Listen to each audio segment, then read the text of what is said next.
Hello Year 10. Today we're going to look back at work we did on the Indian Wars. You need to put this title in your book. Write a narrative account analysing the events of the Cheyenne War, 1861 to 1867. You may use the following in your answer: gold found at Pikes Peak, the Sand Creek Massacre, and you must also use information of your own. So remember, basically, we're going to be writing a detailed historical narrative or story about the Cheyenne War. We're going to go through the basic cause, the key events, and some of the consequences. And remember, we're going to need to use connectives to build our answer.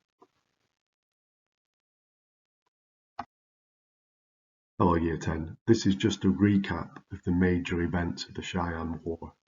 So in 1859, gold was found at Pikes Peak inside the Cheyenne Reservation, and we're just highlighting that here. Thousands of whites invaded Indian territory and the Cheyenne began attacking them in 1861. The government tried to force the Cheyenne to accept a much smaller reservation in the Treaty of Fort Wise of 1861, but many Cheyenne refused to move on to a smaller reservation, and fighting broke out in 1864. So in November 1864, Colonel Shivington, leading a militia of about 1,000 men, massacred the Cheyenne at a place called Sand Creek. Just highlight that here. Shivington's men killed over 150 men, women and children.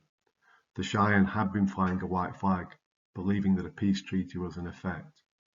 So as a result, the Cheyenne, under their chief Black Kettle, retaliated and attacked settlements and stopped all travel in the area. So for the next few years, the area remained under the control of the Cheyenne. But in 1867, the US government forced many Cheyenne to agree to the Medicine Lodge Treaty and move to a new reservation some distance away. And we're just highlighting just where that reservation was here.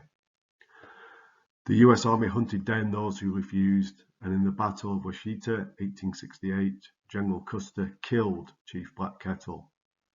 And the violence finally ended in 1874 when the US Army rounded up the last of the Cheyenne fighting on the plains.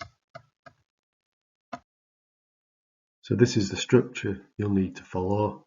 There needs to be a clear start, which goes through the causes of the Cheyenne War. There needs to be a middle of the narrative, which goes through the events. And then finally, there should be an end to the narrative, which assesses the results of the Cheyenne War or the consequences of the Cheyenne War. You should aim for 3 paragraphs with clear linking sentences throughout. You have these notes in your book, but this is just my little summary of the key causes, events and results of the Cheyenne Wars. This, alongside the text and your own notes, should help you with this question.